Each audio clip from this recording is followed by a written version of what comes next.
Welcome to Fuse Podcast, where we spark changes through conversation. I'm Trishna. I'm Sayed Asif. Today we are talking about sexuality. How do we define it and how do we talk about it?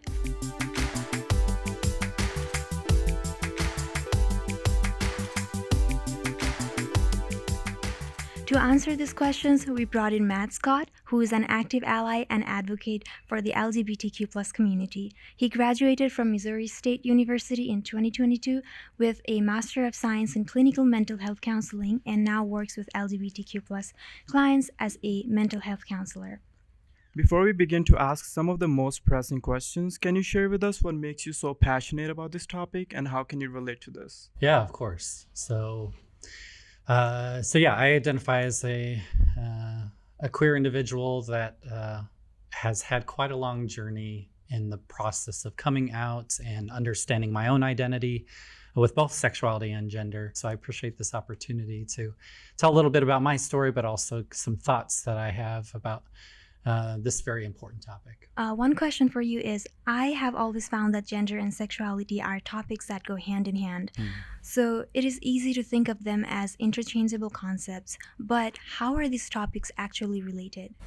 Yeah, I think a common place of confusion. I think especially with the LGBTQ umbrella, it's a very large umbrella that encompasses a lot of people. And I think the one thing we have in common is having feelings of being marginalized for various parts of our identity. But with that said, our experiences are widely different. I especially want to highlight with this topic when it comes to gender diverse individuals is I think the idea of gender sometimes becomes synonymous with biological sex or the sex that we were assigned at birth. This idea that because of certain parts of my anatomy, the doctor and the parents had decided this is my sex, and therefore I can expect this gender, and therefore I can expect these things about my kid. So you see this in like gender reveal parties where before the child's even born, we have begun creating this narrative of who this child's going to become. And we purchase certain color clothes based on that perceived gender. We start playing with the ideas of, are they going to be into sports or are they going to enjoy cooking? And before the child even enters, there's already these narratives and expectations. And so I would like to separate that out. I think for our discussion, that's helpful, that gender, all of those expectations and cultural norms is very separate from our biology. And I think that's where sometimes this conversation breaks down. So the topic of gender and sexuality has become complex as there has been a lot of new information introduced with time. Do you think that new information is like creating more struggle for people to comprehend the topic, or is it helping them? Yeah, I think over time language evolves, right? And the way that we understand ourselves.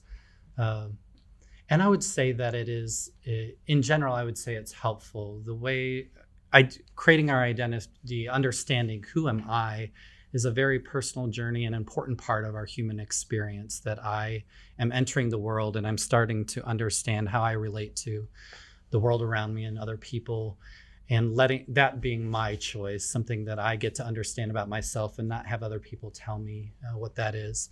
And so there's value in language because it helps us at least find connecting points. But knowing that language is always imperfect and never expecting it to be a concrete, this will always remain as the word that will always help us and serve us in this moment, allowing that to be a more fluid process. So, do you think whenever we meet someone, a person that we don't know, like, should we always ask them what is your pronoun, even if we don't know they belong to LGBTQ community, or like if they're cisgender? Yeah, it is. I would say the short answer I would say is no. There's no blanket rule. I would say always or never do. There is an aspect of trying to be sensitive. And so in the classroom, I also teach outside of counseling. And the first day I say, my name is Mr. Scott. I use he, they pronouns, and we're going to create name tags for ourselves. Feel free to put your name and whatever pronoun and whatever else you want me to know, if that includes your pronouns. giving them the option in the conversation, but not requiring it. When I was reading about gender and sexuality, I came across a lot of umbrella terms like transgender and gender diverse. And while they do sound very similar, they do mean a lot of different things. And then there are a lot of different pronouns and different labels. And personally, I found it very difficult to navigate with them, especially since I do not have anyone to have a conversation on this. Or at least I do not feel comfortable, or I haven't found anyone comfortable to have this conversation with me. Yeah. So there are probably other people like me who find the topic confusing, and because there are different terms, it just makes understanding this topic even more difficult. Yeah. So how would you is there any suggestions for people who feel this way? Like, how can we navigate this topic? Yeah. I think first, just normalizing the feeling that we're having. I think the human mammal really wished the world was simpler than it is. I think we like to have things. It is really nice to have the male female box, and that's the only two things I can expect in the world, and I know what to expect. And I would say the LGBTQ community also feels this is a lot of work to make sure that I am being respectful of other people's identities, their pronouns. It is not easy, but that doesn't mean it's not important. When it comes to sharing spaces, there is an ongoing debate on whether there should be a distinction in sports and bathroom spaces when it comes to transgender women versus cisgender women. Their argument is mainly that there is a significant physical advantage when it comes to sports. So what do you think about it? Should we create new categories to compensate for this, or what should be the way to go? Yeah. Or do you even see it as a problem in the first place that this is being shared? Yeah. I will say that this is a very nuanced conversation that very few people are doing well. So it feels like we have inherited this system. This is how athletics have always worked. And it feels very inconvenient to change the system to accommodate other people. I think if I isolate out the sports conversation, I think having a conversation, there is one conversation about sports in the school system. There's another conversation about the Olympics. And I think we have to be willing to have nuanced conversations about these different topics. Because if we just make rules for sports in general, like imagine that fourth grader who really wants to play sports, who really wants to have that opportunity, and just because of this one simple thing, they are not having that opportunity. And how important is it that everything is absolutely fair? I think oversimplifying it into if we make sports separated male and female, now it's fair. Now we have arrived at this perfect fair thing. And I think humans are actually quite creative in problem solving and solutions. We just have to be wanting to come up with a solution. There may be solutions out there that are outside of the box, but not isolating out one group of people because you're trans. Here is your one sport that you're allowed to play. But more broadly, finding ways that do allow fairness in the times where fairness is the highest priority. In the Olympics, maybe fairness is a higher priority than fourth grade softball. And so why are we fighting so hard in the school systems to refuse certain kids the opportunity to participate in these things that are actually really important for their development? I came across your metasynthesis, which was published in the Journal of Gay and Lesbian Mental Health. And while reading it, I learned that despite the increasing awareness of the transgender and gender non-conforming community, murder of TCNC community has increased, especially in 2020 and 2021. What could be the possible reasons behind this? Yeah. So all I can do is guess. I feel like I have a decent educated guess, but it is still a guess. I haven't researched this. Um, we, uh, I still don't really understand this about humans, but we really like a scapegoat. There's something really nice about having somebody else that's worse than us that we can throw off all of our problems onto. And we certainly did this with Black people for so long, and still continue to do this. And we did this with gay people, and I think most recently, I would say trans individuals are the ones carrying a large brunt of being the cultural scapegoat. And so when you have news channels and politicians who gain power and gain finance, there's a financial benefit to stirring up people and getting them charged, because then people are really engaged and they're going to the ballot box or they're watching your newscast. There is a true value to provoking the human mammal and get them really worked up. But we don't take a step back and realize we are being manipulated by all these powers, and we are getting really stirred up about this. Like, I cannot have a person who identifies as trans on the softball team at my fourth grade. Like, what is it not going to be fair? So I think we have to recognize that we are being manipulated for someone else's benefit. It feels like a clear, these are the people that are destroying. These are the people at the center of all that's wrong in our culture. And they are ripping out the system that has always worked for us. And if they weren't here, then the world would be so much better. And so you've provoked this really negative energy in people. And then you don't expect them to turn around and start doing hateful things. I mean, what else would you expect? Of course, people are going to be prone to violence. They are seeing these people as lesser than, and so they take advantage of them sexually or just violently attacking them. I think this has always been the result of creating a cultural scapegoat. Was there any experience or any moment that made you feel like, oh wait, I feel like I need to rethink my identity? Like, was there something like that provoked you, that influenced you to rethink? So I grew up in a fairly religious home that there was not space for me to be gay. And so my associations with being gay was very negative. So I was that child that felt like there was something broken or wrong with me. I mean, sinful. There was something morally wrong with a core piece of who I was.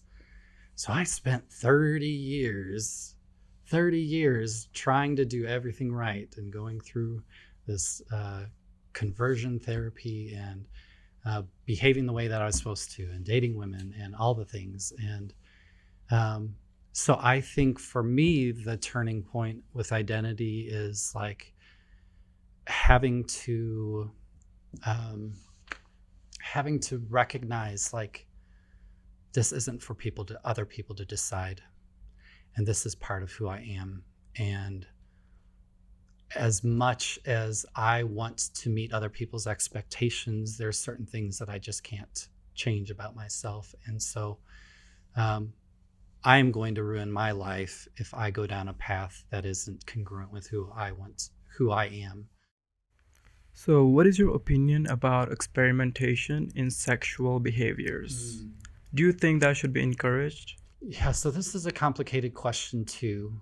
I would say that my sexual life is mine to make decisions about with the consent of other people when other people are involved in that sexual life.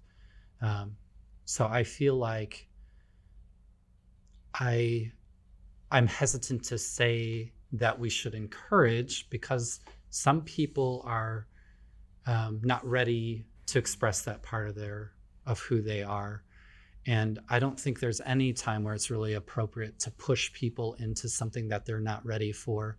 And some of that may just be that they need some time to deprogram things that they were taught, because sexuality is has a lot of narrative around parts of what are evil or wrong, and so a lot of people experience that as a something that's embarrassing or shameful. But even then, to push someone like, you should leave all caution to the wind, you should just explore your sexuality.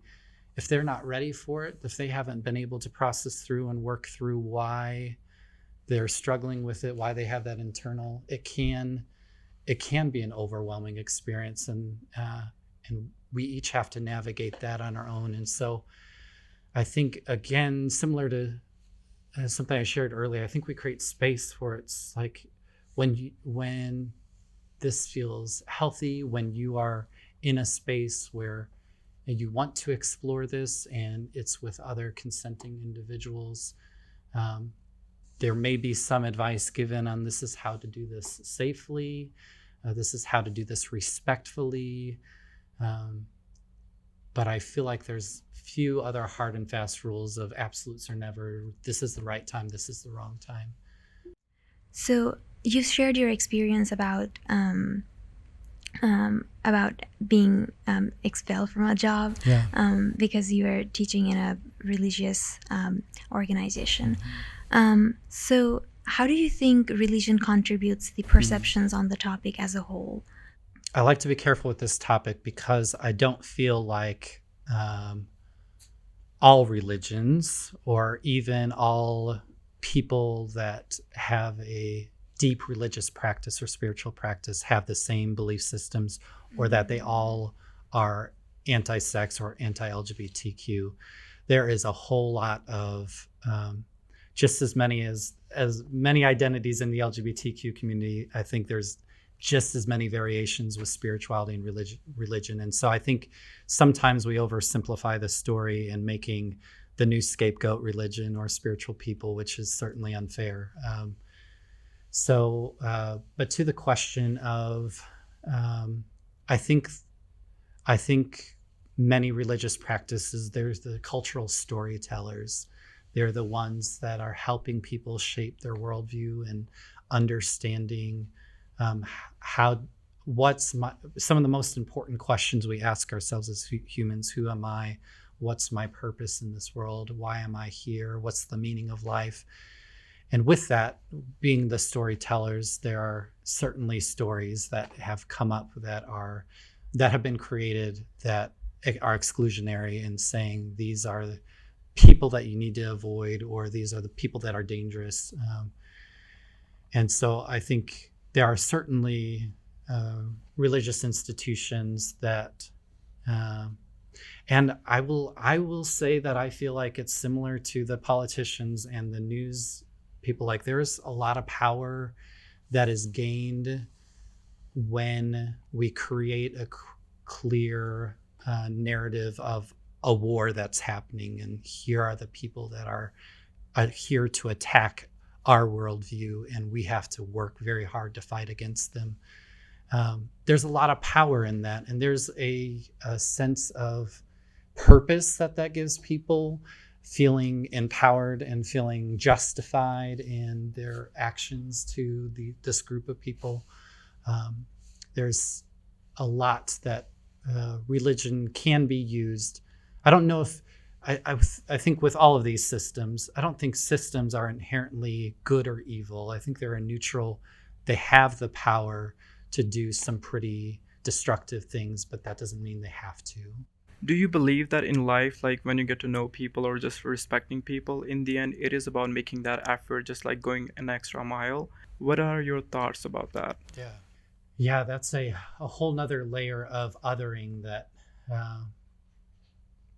that people do, and sometimes it's certainly conscious, and sometimes it's that implicit bias or unconscious of just perceiving another group as other, and like, I don't know if how much we have in common, and so I'm not going to start a conversation with you because maybe our worlds are just so different, and maybe this wouldn't make this friendship or relationship wouldn't make sense.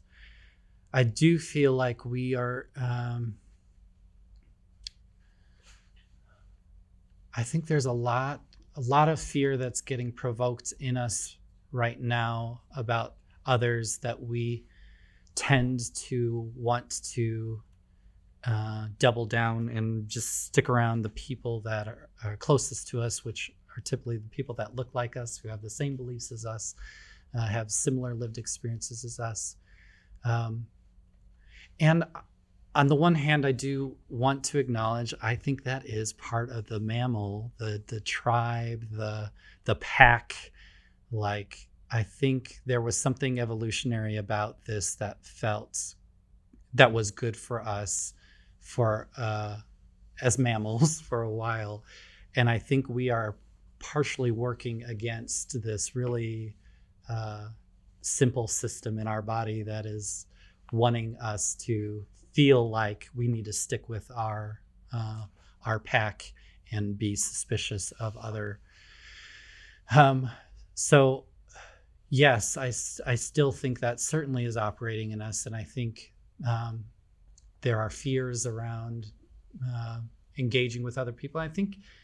I find with this generation that's coming through high school and college right now, there's also fear of making mistakes, that I don't want to do anything wrong, and I might say something culturally insensitive, and so I am just this is too scary. I better just not even say hi, because if I say hi, then I might have a conversation, then I might put my foot in the mouth, and then I'll be so embarrassed. And I think that's another fear that's operating in this, that's ultimately preventing us from really making a positive connection with each other. So how do you think that we should approach this problem? How can we because I think, like, while we are learning, we are prone to make mistakes. We are going to be insensitive, and sometimes we might not even realize, and sometimes we might realize but are like too afraid to admit it. And we'll just say to ourselves that we won't make the mistake next time, but we're too afraid to admit it, and that might hurt the other person. So, like, how do you think we should navigate this dilemma? I think part of it starts with self-awareness. Anytime that our system is sending up signals of anxiety or stress or tension, it's typically telling us that there's something that feels uncomfortable about the moment. But rather than interpreting that as a threat and therefore I need to run or flee from this situation, just acknowledging, like, okay, this lives inside of me, and this is likely because I have so little experience with a person of this identity or this cultural background. And so being aware that, okay, that makes sense, that feeling exists. I don't need to judge that I'm feeling anxious. But also, like, but is it worth it that I push myself in this area? Would it be to my benefit, to our community's benefit, that I push myself in this area? Of course, you might guess my answer is yes to that question. Then what do I need to do to feel more safe? And so for some, I feel like with trans and gender diverse individuals, the narrative has gotten so heated and ugly and villainized that it is too anxiety producing to be able to engage in a conversation with a gender diverse individual. And so for that person, it may be going online and watching some documentaries or some videos of people sharing their stories to help bring down, we talk about the window of tolerance in counseling, this level of I can, it's healthy for me to live and engage in a certain level of stress. It's okay if I'm feeling a little bit of tension or stress. Typically that means I'm working, that I'm doing something that's valuable. But there is a window of tolerance. There comes a point where I get so flooded that I'm no longer feel safe. And then my system's gonna start reacting in negative ways.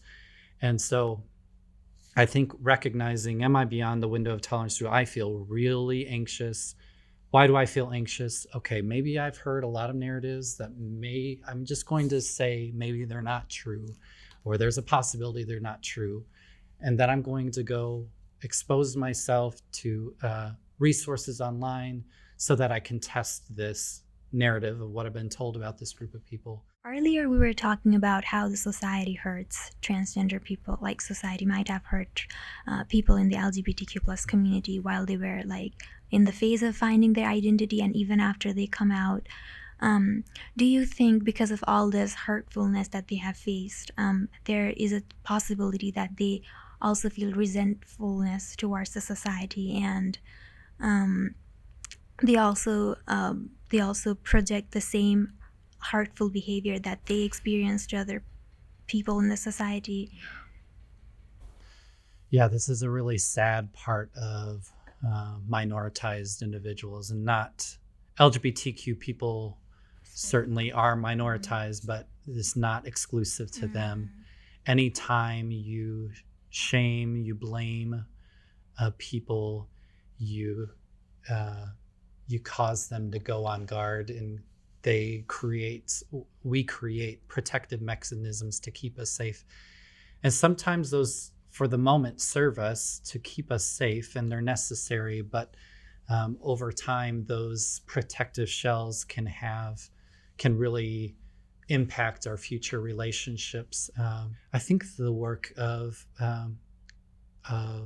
people that are outside of that marginalized community is just having so much grace and understanding of, like, yeah, how else were you supposed to navigate this world? You had all of this hate and negative energy directed towards you. Of course you have a wall up, and what else could I expect? So having patience and grace with people that are trying to navigate, how do I start allowing people in once I do feel safe? Sometimes there's like a really high cost associated with making mistakes when it comes to learning about topics of diversity, especially with the cancel culture right now. Influencers can get canceled, businesses can get canceled, celebrities can get canceled. So it's so they might not be aware of a lot of things, but they probably are not harmful people. They probably do not mean wrong things, but they are just trying to understand things, and they might make mistakes, but the cost is so high that makes people afraid of learning about these topics, which should not be the case. Yeah. So like, what can we do about this? We need to make people accountable, but at the same time, we should not create such a threat around learning the topic. How can we do that? In some ways, we're doing it right now, having nuanced conversation about difficult topics. We are bringing down the things we're talking about here. Yeah. And so many other places in the world, it's at a 10. We're talking about this at a 10, and I'm being so passionate. And us being able to come into a space and of like, this is something I'm genuinely curious about, and I want to explore, and I want to understand. I might not understand it all. Like, creating more spaces like this feels like a really useful tool. On the one hand, it almost feels like cancel culture is a significant coping mechanism of the world that we have adopted of, you are not safe, and so I am going to remove myself from you, is a very common coping mechanism that is important at times, and really sometimes there's just not another way around it. I have to remove myself from this business or this organization or this person. But as with coping mechanisms, we can over rely on this as the singular right way to handle all situations where we feel unsafe. And I think what I'm hearing you say is ultimately there are, I think at the core of most humans is this desire for connection and for relationship. And so that there could be a potential for finding middle ground if we were able to drop our weapons and just find space to to have conversations that are difficult and uncomfortable. But we are so bad at this. This feels like this is such a treat to be a part of, but it just feels so like this is not my lived experience. Nobody is sitting in this cafeteria having these conversations in this way. Like it's always happening at a 10. And yeah, I think hopefully eventually we recognize that this isn't serving us anymore, but we're not there yet. We're certainly not there yet. Yeah, for sure. I feel like communication is the key, but these days, like, I feel like no one does that, like making that effort, like to communicate with someone and just like in person on social media, like on internet, like just like getting to know that and dig in that person. People don't make that effort like these days. Yeah. Yeah. So, what do you think, like social media and the internet, how does that shape our perception about sexuality? Yeah. Yeah, social media, as with these other things, I feel is a neutral force. It can be used for good or it can be used for bad, and I think both are happening. The beautiful thing about social media for the queer community is that it is allowing us to connect with people that have similar stories to us. And so I think many people, especially in rural settings, feel more empowered and less alone because they are able to encounter people that they never would have otherwise had the opportunity. So that's the really beautiful thing about social media that can happen. But then we also see social media being used to double down on these stereotypes or scapegoating. It can be used for issues of shaming sexuality or shaming bodies. I recently came across a TED Talk by Peter Tatchell, which explained that as gender fluidity and homosexuality becomes the norm, the need for labeling and distinguishing different spectrums of sexuality might as well disappear. Yeah. In fact, in post-homophobic society, labeling one's sexual orientation might be unnecessary socially, politically, and individually. Do you think this is the change our society is heading towards, and this is the kind of change we should work towards? Yes. I would say yes. I think ultimately what I feel like that author is saying is we create space for other identities to exist. We relieve some of the stigma attached to it. We start tearing down some of these negative messages that we've attached. The end result is people feel more free to explore and understand themselves.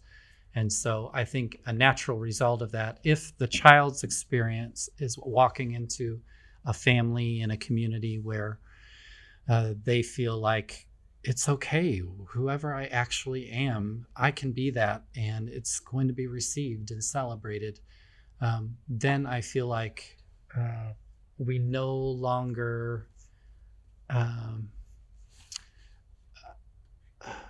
I feel like there's a lot more possibilities that open up, that that my gender or my sexuality may not exist on an either or, but it can exist on a spectrum, and even maybe 10 years from now that I may feel differently, and that's okay too.